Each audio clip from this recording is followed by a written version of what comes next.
que é a vida? É o princípio da morte. O que é a morte? É o fim da vida. I always wanted to be part of a small rebellion. What a poor substitute for Abraham Lincoln. I'll just die if I don't get this recipe. All I ask of our brethren is that they take their feet off our necks. $15, little man. Put that shit in my hand. Nong, nong, nong, nong, nong, nong. Como estão seus sonhos? Forget it, Jake. It's Chinatown. Eu não quero ser seu amigo, Rick. Eu só quero um café da manhã. Screwing Jay Hawkins and he's a wild man, so bug off. Bom dia, cinéfilos. Estamos aqui no mais novo episódio do podcast Ponto Cego. Eu sou o Rodrigo, seu apresentador, e junto comigo está... Tiago. Diz aí, Tiago, viu algum filme bacana essa semana para indicar para os nossos ouvintes? Eu vi um filme maravilhoso, se chama Pequenas Margaridas, da Věra Chytilová. É um filme tcheco de 67. É maravilhoso. Assim, é a história de duas garotas que se chamam Marie e é muito legal. Assim, eu adoro, o pessoal que me conhece sabe que eu adoro cinema tcheco e esse ganhou meu coração assim, de uma forma muito legal. Assim, é um dos filmes de duas amigas assim que eu mais gostei de ver desde Celine e Julie Vão de Barco. Muito legal, recomendo demais. E você, Rodrigo? Então, eu revi, na verdade, um filme que eu não via há um tempo e que continua sendo incrível, que é A Invenção de Hugo Cabret, né, do Martin Scorsese. É um filme que é um ponto fora da curva, né, da filmografia do gênio que ele é, mas que não tira sua magia, não tem a falta. Pelo contrário, é um filme incrível, mágico, que conversa com quem ama cinema, já que tem o Méliès, né, lá sendo interpretado pelo Ben Kingsley, que tá incrível. E é um filme encantador. É um filme lindo, é um filme que tem uma mensagem, tipo, não desacreditar, né, no seu sonho, não desacreditar em você mesmo, que às vezes é bem difícil, né? A gente, às vezes, toma umas porradas da vida que são difíceis de querer continuar fazendo aquilo. Eu acho que essa é a grande mensagem do filme. É não deixar de acreditar, persistir nos sonhos e se deixar levar por aquilo que você gosta de fazer. Então a minha indicação da semana para quem ainda não assistiu e queira conhecer o cinema de referências, o cinema incrível do Martin Scorsese, é a minha dica, A Invenção de Hugo Cabret. Que, voltando agora pensando, merecia ter ganho o Oscar de melhor filme naquele ano. Eu amo o artista, amo o artista, amo demais. Mas a gente, depois vendo os filmes novamente, depois do hype, né, que tem, que eu vi os filmes na época de lançamento, eu gostei dos dois, estava torcendo pelos dois, né, até para a direção, para o Martin Scorsese. Ele falou, ganhou o Globo de Ouro. Eu sei que ele ia ter muito termômetro para Oscar, né, mas vai ganhar o Oscar. A Michelle Hazanavicius ganhou, mas não foi um trabalho inferior ao Hugo Cabret, mas reassistindo e botando numa balança, eu acho que o Hugo Cabret pesa mais para mim agora do que o artista. Eu acho que isso acontece muito com vários filmes, né, que a gente que acompanha premiações, que acompanha Oscar, Globo de Ouro, torce, aí depois a gente descobre que outro filme era bem superior àquele filme que ganhou, ou aquele ator, ou aquela atriz. Verdade. Então, falando no Scorsese, a gente vai falar agora sobre ele, que fez aniversário agora na terça-feira, né? A gente estava aqui pensando o que a gente ia fazer para homenagear esse diretor, porque assim, o Scorsese é um diretor que eu acho que todo mundo conhece, né? Se você começou a se interessar por cinema agora, você conhece o Scorsese. O Scorsese é um dos diretores mais conceituados que tem lá nos Estados Unidos, quiçá no mundo, né? Então fica tremendamente difícil a gente escolher um tema sobre o Scorsese para a gente falar no programa, né? A gente falou lá atrás, né? Quando a gente for falar de Nova Hollywood, a gente falou sobre o primeiro longa dele. Mas o que a gente pensou? A gente pensou, a gente pode falar sobre os primeiros filmes dele, quando ele ainda era estudante. A gente podia falar sobre os filmes dele que ele fez lá com Corman, lá no final dos anos 60.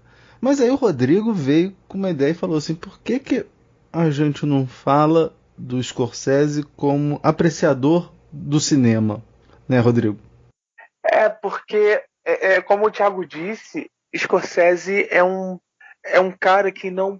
Eu acho que é muito difícil a gente botar em um tema único, né, da filmografia dele, que ele passa por vários momentos. Vamos falar sobre os filmes de gangster do Scorsese. É uma porrada de filme de gangster.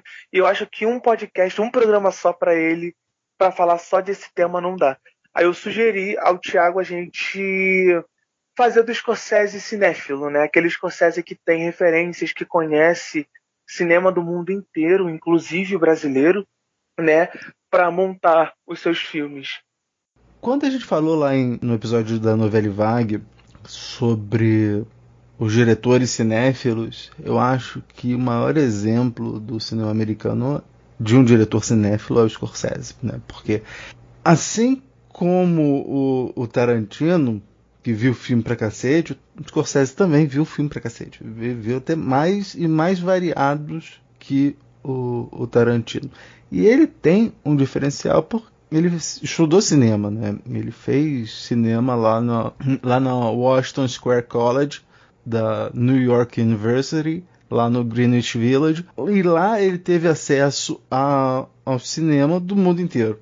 E esse amor pelo cinema do mundo inteiro é representado lá no projeto que ele tá capitaneando desde, acho que 2007, que é o World Cinema Project, que busca remasterizar filmes do mundo todo. Então, o pessoal que lembra que eu falei lá atrás, no episódio passado, sobre aquele filme A Negra D, do Ousmane Sembene, foi o Scorsese que remasterizou. O Limite, Pichote, foi o Scorsese que remasterizou, né? Os Esquecidos, do Buñuel, foi o Scorsese que remasterizou nesse projeto, né? A Cor da Romã. Então, você vê que ele não apenas ele tem um conhecimento vastíssimo de cinema mundial, mas como ele tem um carinho, um cuidado, ele quer que essas obras permaneçam para a posteridade, porque o filme se deteriora. Se você não tem um cara que vai lá e toma conta, o filme, a gente acaba perdendo muitas obras, né? Um outro exemplo da paixão do Scorsese pelo cinema, em especial pelo cinema brasileiro, é a questão do Dragão da Maldade, né? Que ele passou tanto quando ele foi fazer Gangue de Nova York, quanto ele foi fazer Os Infiltrados, ele passava não apenas para o elenco, mas como também para os diretores de fotografia, para eles captarem, para eles se inspirarem naquilo. Aí conta, ele conheceu o Glauber, ele jantou quando o Glauber esteve lá nos Estados Unidos, ele saía para jantar e tal. O Scorsese é realmente um admirador do cinema, né? Do cinema. Com certeza. E eu sou apaixonado pelo Scorsese. Eu já falei isso aqui algumas vezes, né, em alguns episódios. E eu tenho para mim que ele revoluciona alguns modos de contar a história, né? Assim como ele fez com O Homem Solitário, onde a sociedade corrompe aquele homem em Taxi Driver, ou como ele filma as lutas, né? Claro que Rock veio antes, mas o modo como ele filma as lutas em Toro Indomável, que é feita até hoje, aquele modo, né? A câmera em primeira pessoa, a narração em off, as pausas, né, dos frames, e isso é emulado até hoje, mesmo como o Thiago falou, né, antes, que mesmo que você esteja começando a ter um conhecimento sobre cinema, ou um contato agora com o cinema, você teve algum tipo de contato com o Scorsese, né? O próprio Tarantino, com seus Cães de Aluguel, é o Scorsese ali. Em algumas coisas aí você acha que é o Scorsese, né? Tanto por conta da violência gráfica ou o jeito de contar a história, você tem muito Scorsese nos filmes, né? Você tem muito Scorsese na filmografia mundial. E que bom, né? Que vou até botar aquele meme da Jojo Todinho na Fazenda. Que bom, sagacidade, né? Porque o cara é um gênio, o cara é incrível mesmo. Tanto que o vencedor do Oscar de melhor direção desse ano dedicou o Oscar dele ao Scorsese, que estava competindo contra ele na categoria de direção. Bong Joon-ho, por Parasita, dedicou o Oscar ao Scorsese, que estava na frente dele ali. Imagine você ser fã do cara, ganhar o Oscar, ser indicado no mesmo ano que o cara, e o cara tá na sua frente ali. É muita... Eu acho que... desculpa a expressão, é nascer com o cu virado pra lua. Porque é uma sorte tremenda. Eu acho que se eu visse o Scorsese na minha frente, eu ia me tremer todo. Coisa que eu não faço com artistas, com coisas que eu já tive algum tipo de contato, ou já vi de algum jeito. Ai, ninguém merece, já tive algumas vezes. Com o Scorsese eu iria me tremer todo. Meu inglês já não é bom. Já não é uma coisa boa. Ia ficar mais embolado ainda. Nossa, mas assim, Rodrigo, você vai entrevistar o Scorsese. Se eu fosse fluente em inglês, eu não ia conseguir falar. Então como é que a gente vai fazer para homenagear ele no seu aniversário, que foi anteontem? A gente não vai falar de filmes que ele fez, mas a gente vai falar de filmes que foram adaptados por ele depois, né? Filmes que ele fez o remake, né? Porque ele entra em contato com filmes de outros tempos ou de outros lugares. A gente vai ter um de um e outro de outro, e usa da sensibilidade dele para fazer uma coisa diferente. E aí a gente pode até entrar num debate sobre a questão do remake, né? Que muita gente é avessa ao remake, acha que todo remake é ruim. E aí, se você parar e pensa que Enigma de Outro Mundo do Carpenter, A Mosca do Cronenberg, o Falcão Maltês do John Huston, o Falcão Maltês, pouca gente sabe, mas o Falcão Maltês, o clássico de 41, é um remake, não melhor, uma readaptação de um filme de 31, né? Ele é uma readaptação de um romance lá do Dashiell Hammett. Então, a gente podia falar um pouquinho rapidinho, uns 5 minutinhos, sobre a questão do remake, o que é melhor, se é remake ou original. O que você acha, Rodrigo? Pode ser pegar alguns filmes. Beleza. Questão de... A gente entra em outra coisa, né? Como você disse, Thiago, remake é melhor que o original? É pior do que o original? Ou é a mesma coisa? Então, tem alguns filmes que são descarados, adaptação frame por frame. Faz uma adaptação frame por frame daquele filme, e o filme acaba sendo sem vida, né? Sendo mais do mesmo. Psicose do Gus Van Sant, por exemplo. Eu nem parei pra ver. Porque não deu. Eu não assisti. Assim, eu tenho uma coisa com Psicose que eu não assisti até hoje porque eu tomei o spoiler, que todo mundo já sabe. Então eu perdi o ânimo pra assistir o filme. Mas eu vou tirar um dia pra assistir o filme porque eu gosto muito do Hitchcock. Mas o REC, Quarantena e REC, por exemplo. O REC, pra mim, é um dos maiores filmes de terror que eu já vi. Eu gosto muito do filme. Eu acho... Foi o meu primeiro contato com Found Footage. Foi o meu primeiro contato, ainda não tinha assistido Bruxa de Blair, por exemplo. E veio o remake americano, Quarentena, que é um pouquinho lixo, né? Tira um pouco a atenção, fora que é praticamente frame a frame. A única coisa que muda é que o cameraman aparece. Tem outras coisas, tipo outros filmes, remake, Doce Vingança. Eu gostei muito do remake. Eu achei o primeiro, né? Porque o restante dos continuações a gente vai decaindo a cada filme que aparece. Cada filme que mostra Doce Vingança eu já nem assisto mais. Mas o Doce Vingança, o remake de 2010, não lembro. É bom, eu gostei. Assim como Aniversário Macabro, o remake do Aniversário Macabro. Também gostei. eu achei um bom remake. Eu achei um bom filme, né? Mostrando um estilo de filme novo para um público que esteja tendo um contato com os filmes e que não... Tem gente que tem repúdio, né, a filmes estrangeiros que não sejam norte-americanos. Eu acho que os próprios norte-americanos. Ou filmes antigos. Tem gente que vira para mim. São duas coisas que acontecem muito quando me pede indicação de filme. Tem na Netflix? Ou é antigo? Porque se não tiver na Netflix, ou se for antigo, a pessoa não vai procurar para assistir. Porque se eu falar que não tem na Netflix, a pessoa já desiste. De verdade. Eu não sei se acontece com você também, Thiago, mas tem gente que fala assim, não tem na Netflix e filme antigo. Tem gente que não assiste a Exorcista, por exemplo.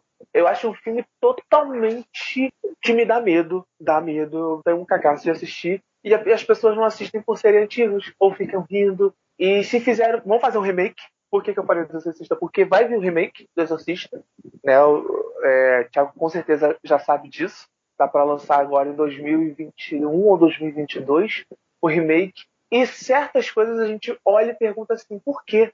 Para que fazer? Né? Mas pode vir algo bom, se não for somente sustos, né? Se tiver uma história. Mas tem remakes bons também, como alguns remakes. Eu gosto muito. Eu acho que os filmes da Disney que eles estão lançando aí live action, para mim são todos remakes. Sim. Todos eles para mim são remakes. E eu gostei muito de Mowgli. Eu achei a visão que o Jon Favreau deu para Mowgli, ele expande um pouco o que o desenho é, né? Assim como o remake de Scarface. Sim. Que é bom, né? Brian De Palma faz um trabalho incrível, assim como Al Pacino com a sua amiguinha, né? E com o Sônia. Mas esses remakes para mim são muito bons, assim como os que o Thiago citou, né? A Mosca.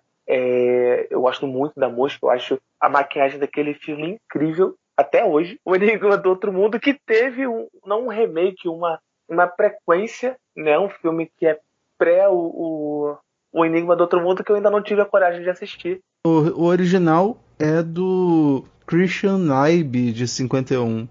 É bom, mas o do Carpenter é muito superior e nem se fala em relação ao prequel, a prequela, né, de 2011, né, que dizem que teve um monte de problema também na hora de fazer no problema na produção, porque eles contrataram uma equipe para fazer o filme, aí na hora botou CGI, aí teve exatamente isso, eles contrataram uma equipe, mas aí na hora eles dispensaram a equipe para botar CGI, aí o pessoal ficou puto. Essas coisas que acontecem. CGI aí estragando os filmes, né? Pois é. Estragando os filmes. E um fato, né, que eu achei muito interessante, que eu ia comentar se eu participasse do episódio do Slasher, quando eu fui ver Halloween, o que ela tá assistindo é o Enigma do Outro Mundo na televisão. Eu achei isso muito incrível. Tipo, vou dando uma pista aqui que eu vou fazer um remake desse filme. É verdade, é verdade. Legal. Muito legal. Então, a gente vai falar sobre os dois filmes que o Scorsese fez o remake. Vamos começar, Rodrigo? Vamos. Então, Thiago, qual foi o filme que você indicou pra mim, pra gente conversar hoje? Círculo do Medo, de 1962. Vamos falar sobre o filme Círculo do Medo, mas antes vamos ouvir ao trailer. Hello, counselor. Remember me? Gregory Peck, Robert Mitchum, in the nightmarish thriller, Cape Fear. 8 years ago, I was a witness against a man. He was sent to prison. He's out now and blames me for his conviction. Say, she's getting to be almost as juicy as your wife, ain't she? I think he's starting a war of nerves with me. Don't mind me, counselor. I'm just getting a gander at the rest of your family. I can't do anything more without an overt act. Like a neat little murder? You're going to be old and gray before I ever leave this town. A type like that is an animal. So you've got to fight him like an animal. It'll be murder. Do you want to ruin all of us? I got something planned for your wife and kid that they ain't never going to forget. They ain't never going to forget. How do you stop a psychopath who has nothing to lose? He's here. He's here. Co-starring Polly Bergen, Telly Savalas, and Martin Balsam. A masterpiece of terror directed by J. Lee Thompson. Cape Fear. O filme foi dirigido por J. Lee Thompson, com roteiro de James R. Webb e baseado no romance de John D. MacDonald. Ele é estrelado por Gregory Peck, Robert Mitchum, Polly Burden, Lori Martin e Martin Balsam. Sinopse do filme. Após cumprir pena na prisão, Max Cady, um perigoso psicopata, decide se vingar de Sam Bolden, o advogado que testemunhou decisivamente para sua condenação. Então, começando falando sobre o filme, né? O filme em questão, Círculo do Medo. Eu gostei bastante do filme, bastante mesmo. Eu achei ele com uma construção de suspense gradativo, né? Começa ali com o Robert Mitchum meio... Ai, gente, depois eu falo sobre ele, porque ele merece um parágrafo inteiro. Olha, começa o filme sem muita atenção, você ali... O que está acontecendo? Opa, deixa eu dar só uma espiadinha aqui, o que está acontecendo? Ah, tá, foi condenado, ele está perseguindo o cara.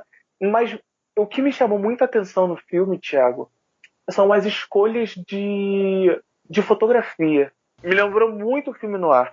Muito. Eu não sei se você tem essa mesma percepção. Me lembrou muito a fotografia. Não a trama, né? Mas a fotografia me lembrou muito, porque às vezes o personagem está escondido.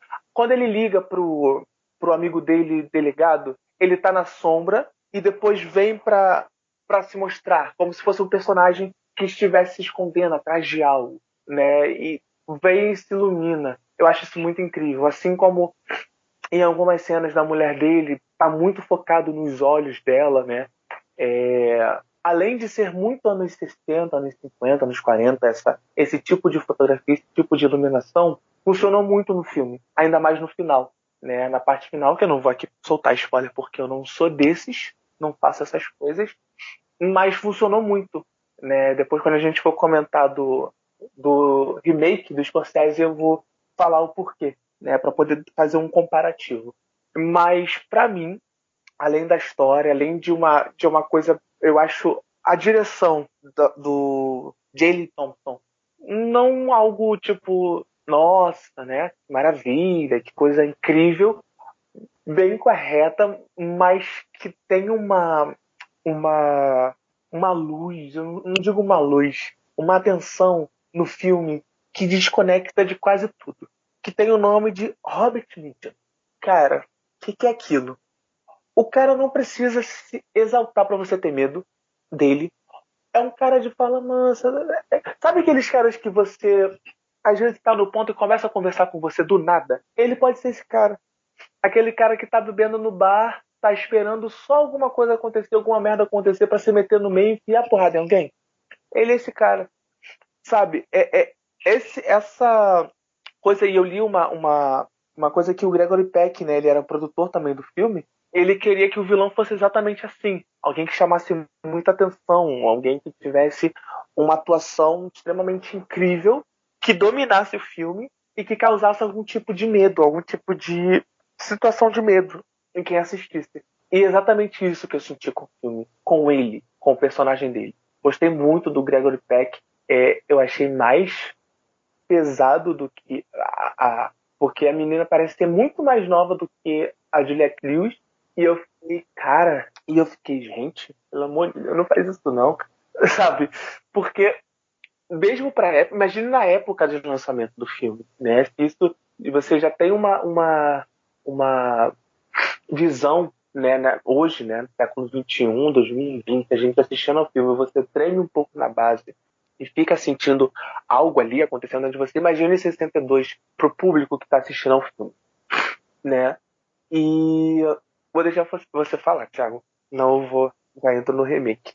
Uma coisa que eu li, depois descobri também que o diretor queria emular os filmes do Hitchcock, né? Ele quis fazer, né? Por isso que ele escolheu fazer em preto e branco, né? Nessa época, lá em 62, já estava todo mundo fazendo filme colorido, né? Mas ele insistiu por conta dos filmes mais clássicos lá do Hitchcock. Ele chama o Bernard Herrmann para fazer a trilha sonora.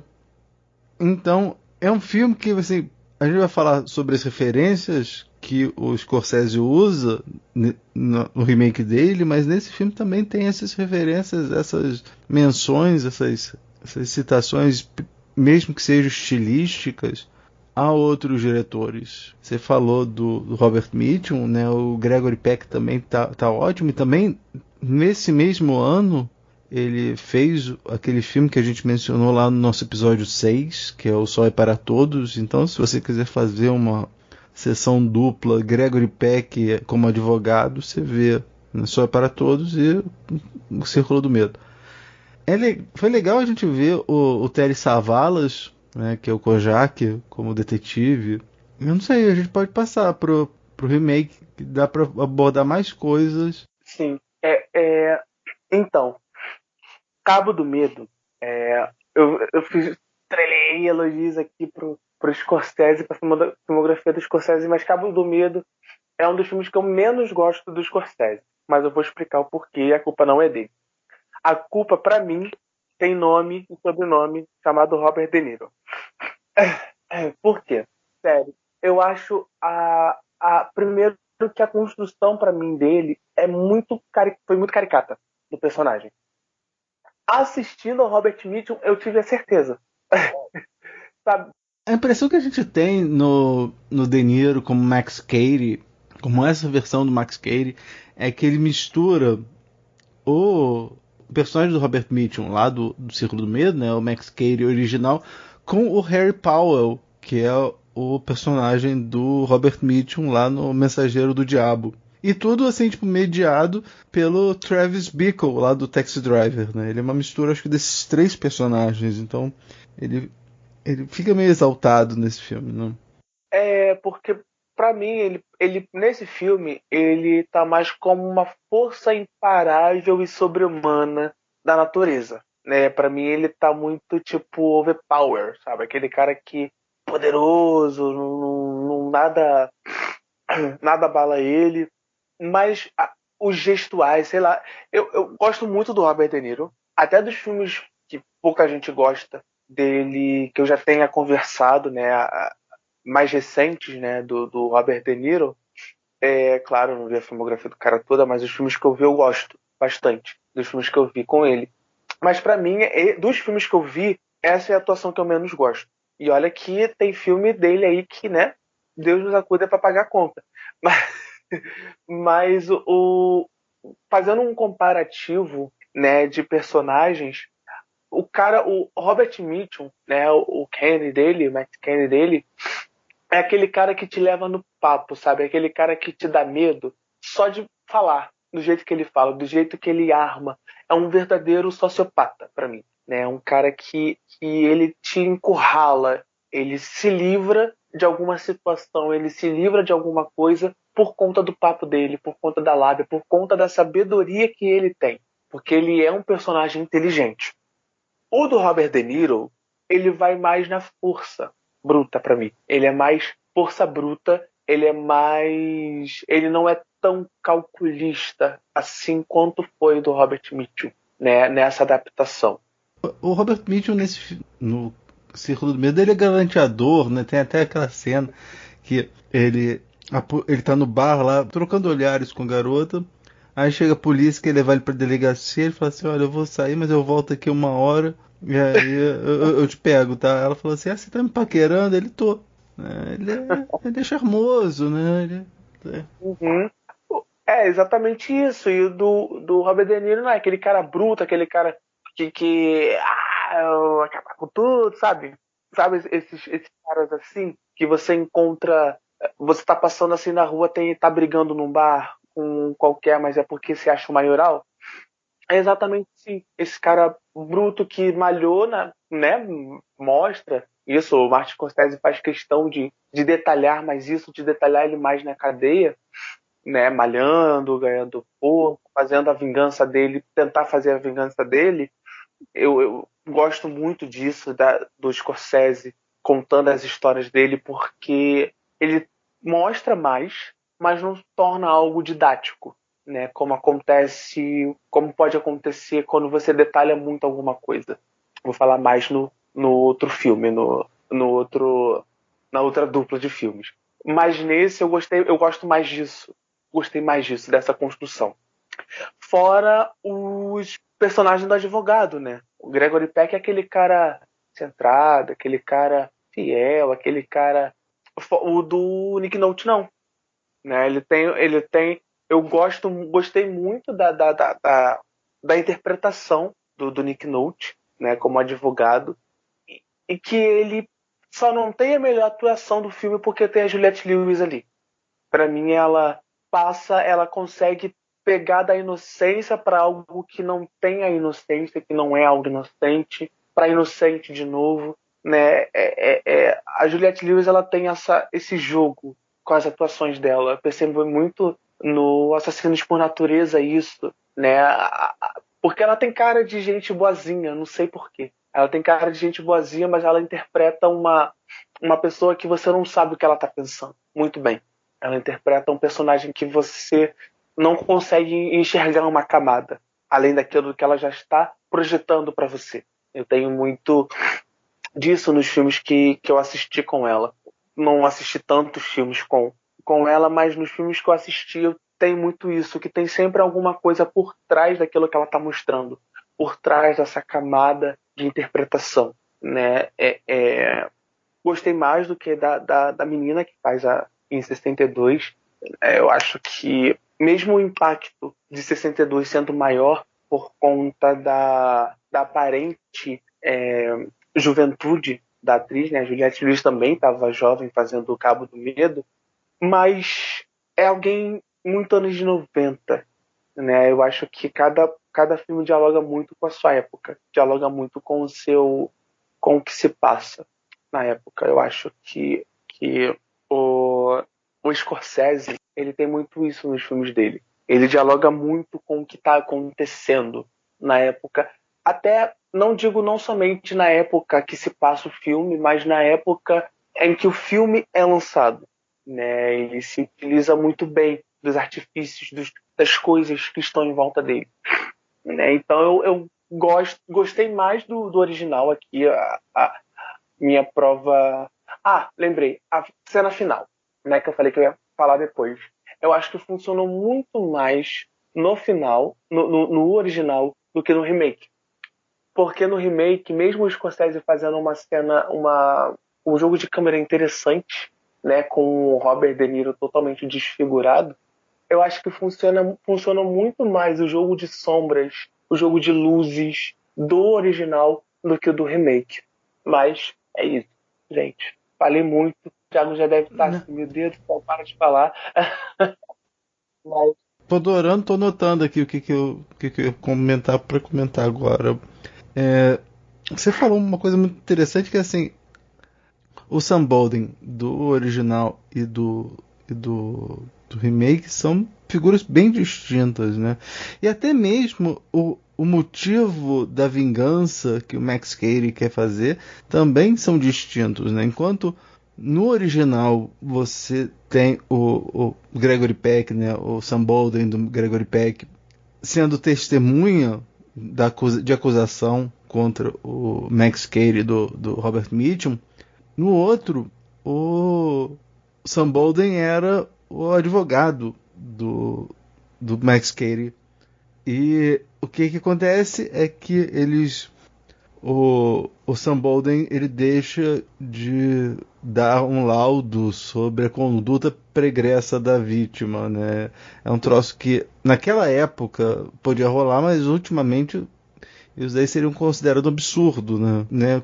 Colocar a culpa na vítima por um crime de estupro, né? E nesse daí eles não abordam muito isso, mas assim, eu não sei, eu estava pensando que o Max Cady queria que o Sam Bolden convertesse o estupro em estupro culposo, eu acho. Tem uma diferença entre os personagens dos dois, né, do Gregory Peck pro Nick Nolte e da Juliette Lewis pra garota que faz a Nancy, né? Você também tem a diferença, assim, tipo, na questão da Jessica Lange também é diferente da personagem que faz a esposa. E, assim, a família do de 62 é muito uma família meio de anúncio de margarina, né? E nessa daí eles têm problemas, assim, tipo, eles, ao que parece, eles já tiveram problema com relação à fidelidade, tanto que tem uma hora que eles estavam discutindo, eles discutem sempre, né, o Nick Nolte, o personagem do Nick Nolte com o personagem da Jessica Lange, eles estão sempre discutindo, estão sempre arranjando motivo para brigar, e aí elas mencionam, né, eu deixei tudo para trás e tal, né, a Danielle Bolden, ela teve um problema também, questão de ter levado um baseado para a escola, né, isso daí eu reparei agora só, nessa última vez que eu vi, eu não tinha reparado quando eu via anteriormente. Então é uma família, e ela também, ela não tem muita paciência com os pais, né? Ela tá sempre, os pais começam a brigar, ela já sai, já bate a porta, né? Então é uma família um tanto quanto desestruturada, e é nessa família desestruturada que surge essa figura que tem essa é aquilo que o Rodrigo falou, né? Ele falou que o personagem do Robert Mitchum tem cara de ser simpático, tal, calmo, mas aí ele é um sociopata, né? O do De Niro, essa mistura tem até um aspecto religioso também, né? Ele tem várias tatuagens que fazem referência à Bíblia, né? Que isso daí, por isso que eu falo, né? Essas coisas de ficar citando muito a Bíblia, usar a religião como uma forma de aquela questão do Velho Testamento para falar do Deus da vingança, essas coisas assim, lembra demais o Harry Powell lá do Mensageiro do Diabo. Você chegou a ver? Ainda não vi. Você sabe que filme é esse, né? Aquele que Sei, do Hate. Exatamente. Nesse filme também o Robert Mitchum tem tatuagem, né? Que eu acho que todo mundo conhece, né? Que ele tem aquele amor e ódio, né? Tatuado nos dedos.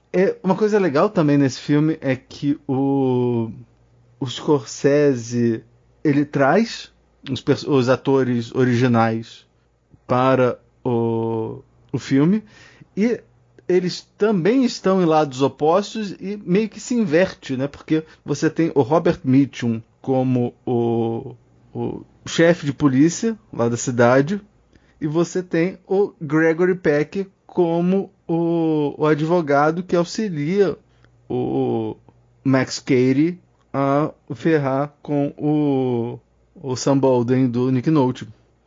E mais, o juiz que decide, né, que dá aquela ordem de que um não pode se aproximar 500 metros do outro, é o Martin Balsam, que é o chefe de polícia do primeiro, do original.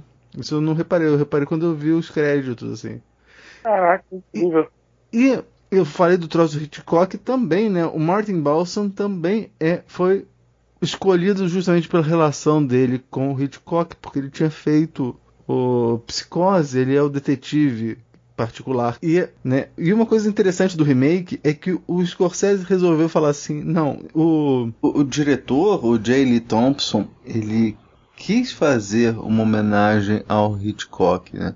E o Scorsese, por sua vez, quis aumentar ainda mais essa homenagem. Ele quis botar ainda mais em evidência a influência hitchcockiana no filme Cabo do Medo. Que ele não só ele põe a trilha sonora original lá do Bernard Herrmann, como quem faz a abertura é o Saul Bass, que era o cara que fazia as aberturas dos filmes do Hitchcock. E também, além disso, tem uma determinada cena no filme em que o Robert De Niro mata alguém vestido de mulher. Lembrando a questão de Psicose. Algumas cenas eu gostei, achei que elas se encaixam muito bem elas homenageiam muito bem o original, né? Aquela cena do carro, né? Porque são em momentos distintos no filme, né? A do original é logo no comecinho, esse é um pouco mais adiantado, que é quando o Max Cady vai confrontar o Sam Bolden, e o Sam Bolden tá no carro, e o cara vai e arranca a chave de dentro do carro, né? Isso eu achei, falei assim, nossa, é idêntico essa cena. Mas em geral eu gostei. Eu gostei do... Eu gosto dos dois. Gosto muito da Juliette Lewis, mas esse daí também eu sou meio suspeito, porque ela foi meu primeiro crush. Mas eu gostei do O Círculo do Medo, que eu tinha visto. Eu vi do Scorsese há um tempo atrás, e aí vi coisa de uns 5 anos atrás, eu vi esse original. Eu gostei bastante. Não sei se eu colocaria ele como melhor do que o do Scorsese, porque eu gostei desse lado meio superlativo do De Niro, ficar lendo Nietzsche na biblioteca e aí fazendo aqueles discursos grandiloquentes, sabe? Tipo, eu achei legal. É completamente diferente, mais uma vez repito, é completamente diferente daquilo que o Robert Mitchum faz, e que também tem seu charme, também é muito legal também. Eu gosto bastante dos dois, assim. O meu não gostar tanto do Cabo do Medo é que ainda é um filme bom. O que é engraçado, porque mesmo sendo um dos filmes que eu menos gosto do Scorsese, né? Eu já vi alguns filmes do Scorsese, porque eu preciso rever o Gangues de Nova York para poder falar bem dele de novo, né?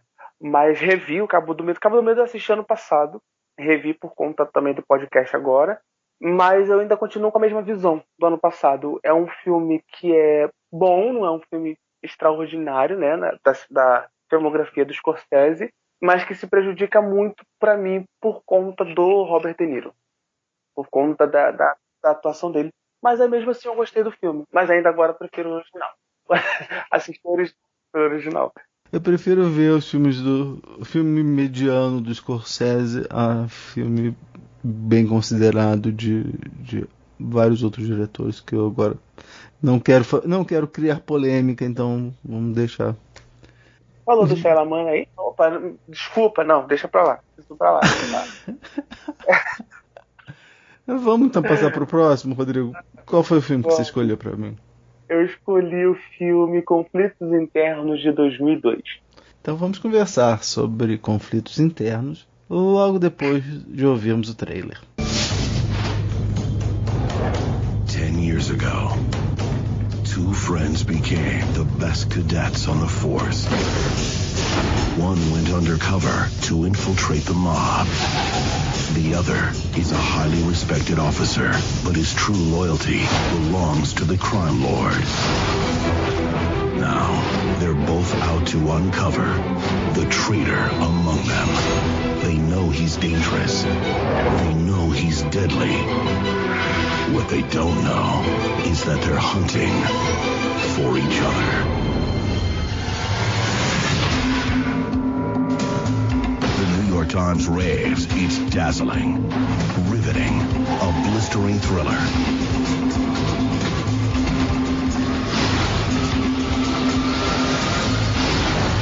Então, Conflitos Internos foi dirigido por Andrew Lau e Alan Mak, com roteiro de Alan Mak e Felix Chong. Atuou no filme Andy Lau, Tony Chiu Wai Lung, Anthony Chow Sang Wong e Eric Tsang. A história é a seguinte, né? Chan recebe a missão de trabalhar disfarçado na máfia. Enquanto isso, Lau, um jovem criminoso, é recrutado para se infiltrar na polícia. Anos depois, seus mentores vão iniciar uma violenta caçada para encontrar o rato em suas organizações. Eu achei esse filme bem interessante. É curioso porque o Scorsese disse que ele não sabia que esse filme ia ser um remake. E foi justamente foi o único filme que o Scorsese ganhou de direção. Mas a gente não vai falar do Scorsese ainda. E uma outra coisa. É o único remake de um filme estrangeiro que ganhou Oscar de... Acho que é de melhor filme. Não foi melhor filme, roteiro, direção e edição. De melhor filme. Esse filme é uma série. Na verdade, são 3 filmes, mas eu acho que assim, para fins do nosso tema, eu acho que só o primeiro tá bom, né? Porque os dois, o segundo e o terceiro, eles vão explorar outras questões, né? A história, como falou, né? Você tem esse jovem que é um policial que é infiltrado, e aí ele passa 10 anos, né, infiltrado, ele se infiltrou em várias outras gangues até ele chegar nessa gangue do tal do Sam, que tem um cara infiltrado. Acho essa intriga bem construída no filme. No segundo, para antecipar, né, eu vou falar só rapidinho do segundo, terceiro é mais por impossibilidade de você adiantar na trama, de ter uma continuação, né? O segundo e o terceiro eles se passam entre os eventos do primeiro, né? Porque o filme começa com o pessoal escolhendo um policial para ser o policial infiltrado e o outro para ser... E aí passa 10 anos, né? Os eventos do segundo e do terceiro, na maioria das vezes, exceto o finalzinho do terceiro, se passa nesse período de 10 anos. Gostei muito da atuação do Eric Tsang. E eu achei, se você comparar com o filme do Scorsese, eu achei que é bem mais enxuto que o filme do Scorsese. O filme do Scorsese é maravilhoso, mas o filme do Andrew Lau é mais direto ao ponto. O que você achou, Rodrigo? Eu gostei do filme, né? Eu admito que o início do filme ele me distanciou um pouco por eu não estava entendendo o que estava acontecendo. Mesmo já sabendo o que acontece, né, por já ter assistido Os Infiltrados, né, o remake do Scorsese várias e várias vezes, e reassistir pro episódio, eu não conseguia entender. Eu acho que se eu não tivesse essa já pré-história, né, já sabendo a história, ao assistir ao filme eu não ia entender o início, ia entender só com a trama acontecendo. Eu fiquei muito confuso de quem é que estava em qual lugar, de quem era quem. Falei, eu não estou entendendo nada do que está acontecendo. Eles mudam de atores, né? Porque como se passa 10 anos, acaba mudando os atores. Exatamente isso. Aí eu vou continuar, claro, assistindo. E depois fica muito bom, de verdade. Fica um trailer interessante. Eu não sei o que está acontecendo, que eu estou prestando atenção na trilha sonora dos filmes agora, e tá me deixando um pouco meio... não tão bolado como eu fiquei na semana passada, né, com Herdeiros da Morte, lá com a trilha sonora do John Huston. Essa também me deu um pouco tipo... não tá combinando tanto com a cena, mas não era algo tão alarmante, né? Mas eu gostei muito, também gostei da atuação do que faz o Sam, né? Mas eu gostei muito mais da atuação de quem faz o chefe. Cara bom. Que cara bom. Então você vai gostar do segundo e terceiro. Eu vou dar um spoiler aqui. No segundo e terceiro, o segundo fala muito da relação entre o Sam e ele. E o chefe. Porque tem alguma coisa a ver lá no filme do Scorsese. O Sam era infiltrado não, mas era informante dele. Uhum. E a gente descobre, só falando que mais ou menos o que acontece, é que o Cham, ele que é o policial infiltrado, ele é irmão do cara que nos anos 90 era o chefe do Sam. O irmão do Cham. E o pai, antes do pai, o pai do Cham, ele era um gangster gigantesco, assim, tipo, que o Sam era subordinado, e ele morre a mando da mulher do Sam, que não aparece no primeiro, mas ela aparece no segundo. O chefe da polícia quer que ele se infiltre na família dele e fala assim, não vou fazer isso com minha família e tal. É a relação desses desses 4 personagens, né? Da mulher, do Sam, do chefe e do Cham. Legal. Legal mesmo. Uhum. A gente tem uma construção maior desse personagem que eu gostei bastante dele, o lance de ele não prestar atenção nas meias, né, sempre botar meia trocada. E uma coisa que eu gostei muito dessa versão original foi o Código Morse, que não é utilizada na versão do Scorsese, mas que funciona muito nesse filme. Muito, bastante. Para mim funcionou bastante no filme essa tirada. que não é utilizado na versão do Scorsese. Mas tem um porquê, né? A versão do Scorsese tem 40 minutos a mais, né? Mas eu acho não. Ele utiliza bem esses 40 minutos a mais. Sim, não, o tempo passa.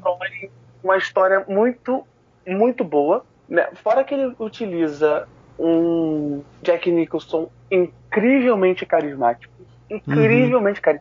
Uma apresentação de personagem, tipo vilão foda, né? Porque o cara tá totalmente nas sombras até ser apresentado. A gente já sabe que é o Jack Nicholson, mas tem toda aquela narração em off, tem toda aquela expectativa de quem é aquele personagem, né? Fora que ele é um personagem que ele dá medo nas pessoas que moram ali e causa fascínio nos meninos que estão à volta dele. Eu achei isso muito interessante mesmo, porque não tem a confusão, pra mim não teve a tal da confusão, mesmo mudando os atores, porque eram crianças, então e fora que o personagem do Leonardo DiCaprio, né, que é o Chan, é melhor construído nos Infiltrados. Sim, né? É aquilo assim, a gente vai saber do passado do Chan, assim, tipo, no segundo e no terceiro. A gente não sabe ele não sabe muito pra quê, né? Ele tá lá, a gente sabe que ele tá puto, ele tem problema de agressividade, né?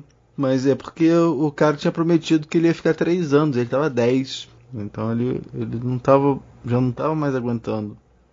E outra coisa, né? A noção de tempo, o tempo que eles ficam. No chinês, ele fica 10 anos. No do Scorsese, ele não chega a ficar nem 1 ano. Ele fica 4 meses com ele. Se eu não me engano, tem um diálogo que fala que ele já tá há 4 meses. É uma coisa assim, né? Mas eu acho a construção do filme do Scorsese melhor. Mostra esse passado, mostra esses personagens, os diálogos com os personagens do Martin Sheen, que tá ótimo, com o Mark Wahlberg fazendo Mark Wahlberg, tá muito legal. Pensei que você ia gostar você ia falar que gostou mais do outro, porque não tem o Mark Wahlberg. Eu nem entendo a indicação Oscar do Mark Wahlberg nesse filme, mas tudo bem. Cara, o Jack Nicholson, ele rouba a cena completamente. Sim. Ele rouba a cena completamente. É o Jack Nicholson papa-cena que a gente conhece dos filmes, né, de que ele tá ameaçador, que ele tá uma pessoa totalmente imprevisível e engraçado, né? Aquela cena do cinema que ele tá lá, é engraçado. Eu soltei uma gargalhada. Eu falei, Jack Nicholson, seu bobo, palhacinho. Mas essa interatividade, essa fora a tensão é maior no filme do Scorsese, né? A própria cena do cinema que você tem, eu não recebo surpresa nenhuma porque eu já vi esse filme muitas vezes. Mas, Thiago, foram muitas vezes que eu vi esse filme. Foi o meu primeiro contato com o Scorsese, né? Lá em 2005, quando eu assisti, e depois eu fui falando, caralho, que filme foda. Eu já tava tendo um certo tipo de entendimento, né, surgindo aquele Rodrigo que gosta de assistir filmes em mim. 2005 não, desculpa, 2006. Tava surgindo aquele Rodrigo que gosta de ver filmes, gosta de ver premiações, essas coisas, acompanhar.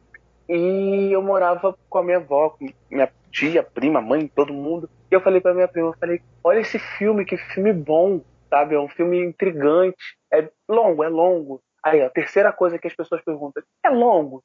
Tem somente 1h20? Porque se não tiver, eu não vejo. Esse filme tem 2h30, mas é um filme que voa, né? Ele te conta a história e voa a história do filme. É um probleminha do Titi Scorsese, né? O cara gosta de botar filme longo pra gente ver, mas a gente assiste com prazer. E eu falei, aí tá um filme bom, um filme intrigante. Quando ele ganhou o Oscar, eu falei, caraca, ganhou o Oscar, sabe? E fora que tem uma interessante intriga política e pessoal de poder que no Conflitos Internos tem, claro, óbvio, porque esse é o maior pilote do filme, é esse.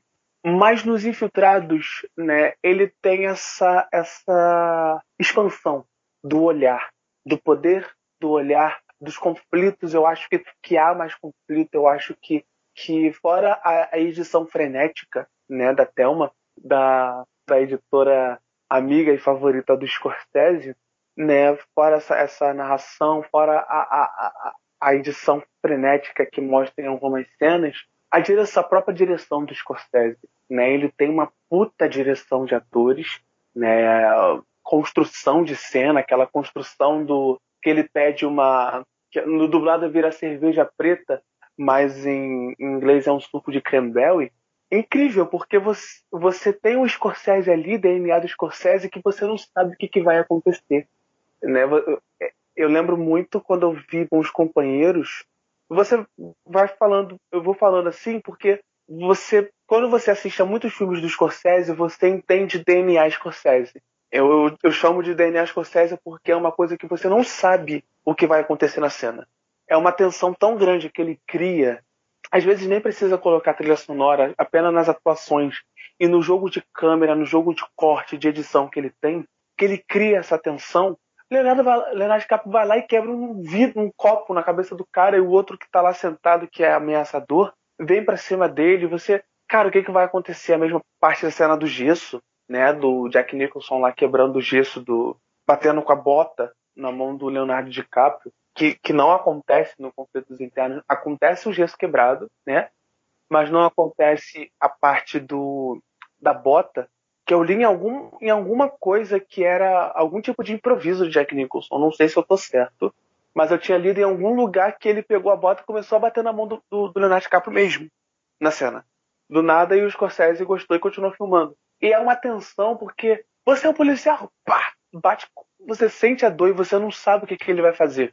Esse, você que está ouvindo, meu querido ouvinte, é o DNA Scorsese. Por exemplo, quando tá no Irlandês, quando tá o Joe Pesci junto com o Robert De Niro já mais senhores, e tá o Joe Pesci atrás e o De Niro dirigindo. Você não sabe o que vai acontecer, porque a tensão é extrema. Cenas assim, tem toda a filmografia que eu assisti, toda a filmografia, olha só, o Rodrigo assistiu toda a filmografia do Scorsese. Nos filmes que eu assisti do Scorsese, tem muito, né, aquele clima, aquela tensão que só ele sabe fazer.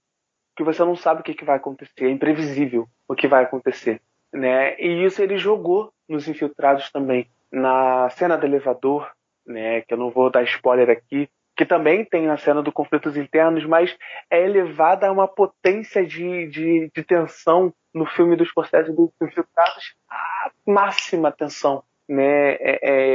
A cena onde o superior lá tá sendo encurralado. Em ambos os filmes são sentidas, mas a do Scorsese você tem uma tensão maior, né? Eu senti muito reassistindo ao filme, porque o que eu fiz? Eu reassisti ao filme primeiro do Scorsese, porque eu, como eu disse, já tinha assistido muitas vezes, e depois assisti o Conflitos Internos, para poder já ter uma quebra de comparação, né? Cenas eles utilizou no filme, o Scorsese reutilizou, né, o roteiro, na verdade, o roteirista reutilizou, mas outras que deram uma camada extra ao filme, que faz o filme do Scorsese, para mim, ser mais completo, não precisar de continuações.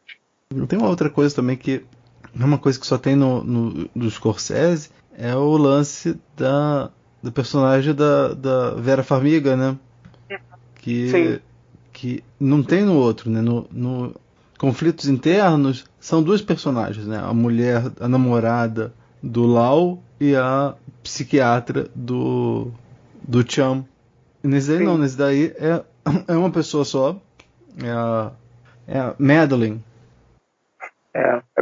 É uma adição, né, do roteiro, tanto que ganhou o Oscar de roteiro adaptado e merecido, né? Eu acho que é uma das primeiras vezes uma das únicas vezes que eu posso falar de roteiro adaptado se foi merecido ou não, porque eu vi a obra original. Foi merecido, né? Porque é uma adaptação que dá uma nova visão, não perde a essência do que é o original, né? O original não se perde no filme, e dá uma nova camada, uma nova perspectiva, uma nova atenção, um novo jeito de contar a história, que para mim foi muito bem-vinda e muito bem feita. Então, eu acho que o meu veredito, acho não, certeza, eu tenho essa maneira de falar acho, certeza que pra mim o remake é melhor que o original. Mesmo tendo gostado bastante do original depois dos primeiros 15 minutos de filme. É confuso, né? Eu acho que precisava de um fluxograma, uma coisa parecida. A forma como o Scorsese apresenta acaba sendo mais fácil. Nossa, muito mais fácil, muito mais completa de entender, né? Fora que é aquilo que eu falei, o Scorsese ele tem uma forma de explicar as coisas sem ser didático. E ele tem o personagem do Jack Nicholson com a narração em off dele, que ele usa como um artifício para você entender a história, para você se conectar com a história, né? É um bom artifício que se utiliza, né? O personagem do Jack Nicholson. Nossa, Jack Nicholson. Uma conclusão aqui de remakes de Martin Scorsese.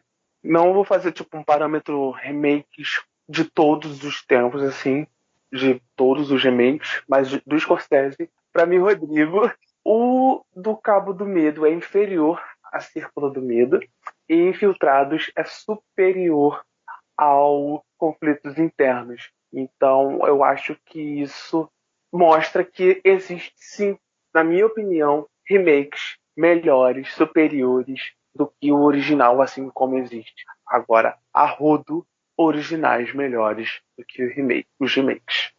E você, Thiago, qual é a sua consideração final? A gente quis falar sobre o Scorsese como amante da sétima arte, e aí eu acho que a gente falar sobre os remakes que ele faz foi muito, muito proveitoso, né? A gente viu, né, como ele acaba homenageando o filme original, mas passando por toda aquela sensibilidade que o Scorsese tem, né? Você lembra que nos Infiltrados você tem todo um jogo de cores que é bem típico do Scorsese, né? Que o lance do vermelho, né? Que o vermelho quando alguma coisa assim, tipo, violenta vai acontecer, a tela fica com tons avermelhados, né? Acho que é isso. Acho que essa daí foi a forma como o nosso programa, né? Como eu e o Rodrigo, a gente encontrou de homenagear esse diretor que é fantástico e é o aniversariante, assim, fez aniversário lá na terça-feira, dia 17.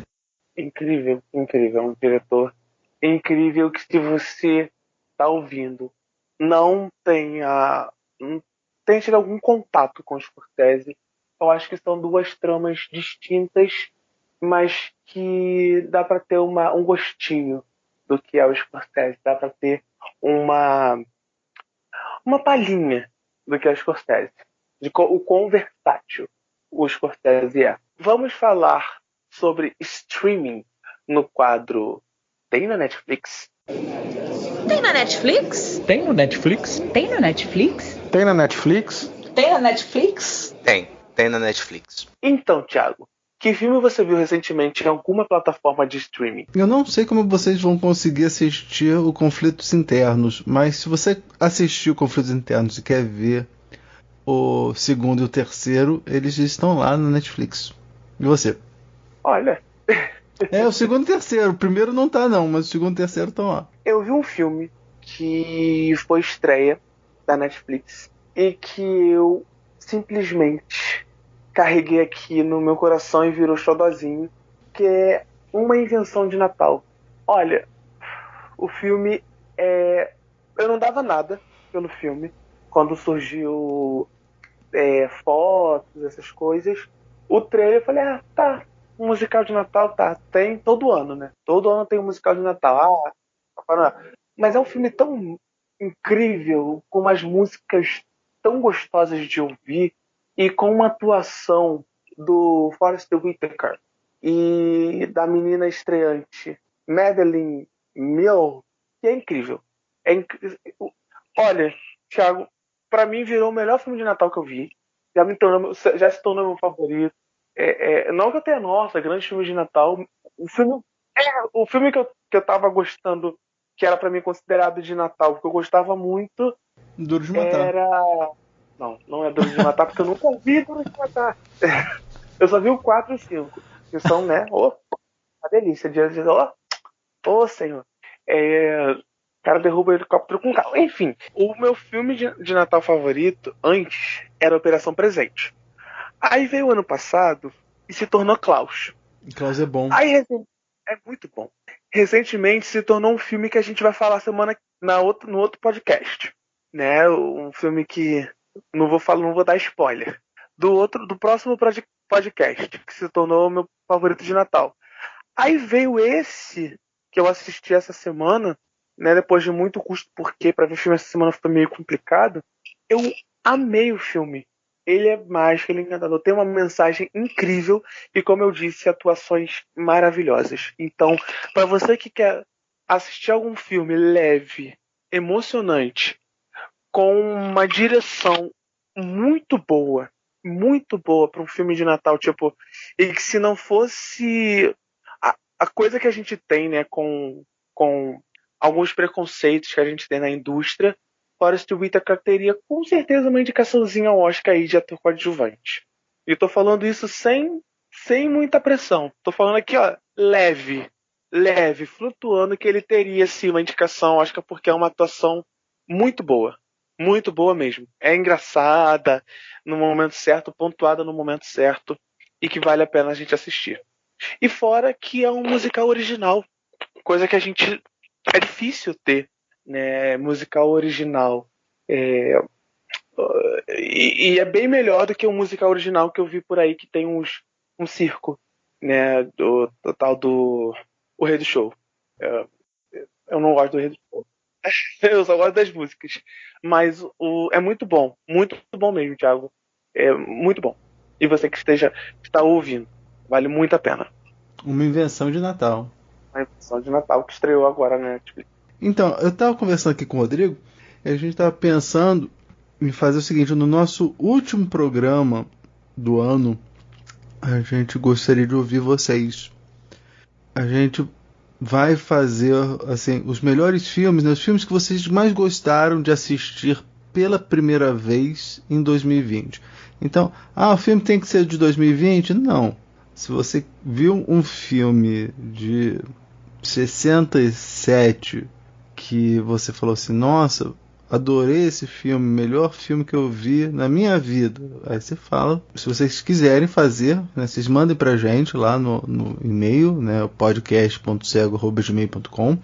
Vocês podem botar lá na página. Se você quiser mandar áudio lá pro e-mail, vocês podem mandar arquivo de áudio, vocês podem escrever lá na página, vocês usem os nossos meios de contato se vocês quiserem mandar a lista, né, seus 5 filmes que vocês mais gostaram de ver pela primeira vez em 2020. Eu acho que isso daí vai ser bom, vai ser uma conversa, a gente vai fazer uma retrospectiva de como foi o nosso programa, né, ao longo, e aí a gente vai falar sobre os nossos 5 filmes que nós mais gostamos de assistir pela primeira vez em 2020, né, Rodrigo? Eu já deixo aqui o meu top 1, que é o Cinderela Baiana, clássico da nossa... Você viu esse ano? Filmografia. Não, nunca vi esse filme, nem quero ver. Porque eu me estava suando. Isso aí foi só uma piada. Pelo amor de Deus, Thiago, foi só uma piada. Não dá. Eu gosto muito, né? Eu tinha dado a ideia da gente fazer um top 10, top 5 dos melhores filmes de 2020, e a gente tem a problemática do ano de 2020, teve poucos lançamentos, bababá. Mas essa ideia da gente trazer os ouvintes, né, pro programa, dar o seu top 5 e comentarem, terem a possibilidade de comentar, mandar áudio, falar sobre o filme, e a gente também comentar os nossos, não necessariamente sendo de 2020, já que a gente teve um ano bem complicado, né? Isso aí não é segredo para ninguém, foi um ano bem difícil, ainda mais um ano difícil para a indústria cinematográfica, né? Porque teve tantos filmes cancelados que iriam ser lançados esse ano, e alguns outros filmes só vão ser lançados, que seriam de 2020, só vão ser lançados a partir de janeiro, por conta da época de premiação. Eu achei legal essa ideia de trazer os melhores filmes que a gente viu em 2020, não necessariamente dentro de 2020. Né? Então vai ser um programa bem legal e bem especial. Né? E como o Thiago agora falou dos meios de contato, Thiago, você tem um meio de contato? Eu tenho meu Twitter, que é Thiago Miranda 79. Você tem também meu Letterboxd, que é Thiago B. Miranda. E aí é só curtir, seguir. Eu geralmente sigo de volta, então não tem problema não. E você, Rodrigo? Então, essa semana eu fiquei meio... Aqui abrindo aqui, que eu fiquei meio estressado com o Instagram, porque eu não consegui postar nada em story e nem em feed no meu Instagram essa semana. Então eu fiquei devendo alguns conteúdos aos meus 3 fiéis seguidores lá do Instagram. Mas o Instagram é o Metida Crítico, né? Metido com TH, que eu posto dicas, posto alguns comentários de filmes, não necessariamente críticas, porque eu procuro não me aprofundar, né, no quesito de criticar algum filme, de falar sobre algum filme. Eu só faço algum comentário bem curto e posto lá a dica de filme. Né? E tem o meu Instagram também, pessoal, para lá quem quiser ver minhas loucuras, DrigoDamassi, @DrigoDamassi, né? Então, não se esqueça de mandar feedback para nós em podcast.cego@gmail.com. Pode visitar a nossa página no Facebook. Não esqueça de mandar sugestões, críticas, elogios e compartilhar com todo mundo. Pois quando se trata de cinema, todos têm um ponto cego. Da Estrada do Querengue, eu sou o Rodrigo. E da Roupareta, eu sou o Thiago. E este foi o podcast Ponto Cego. Go ahead, I just don't give a damn.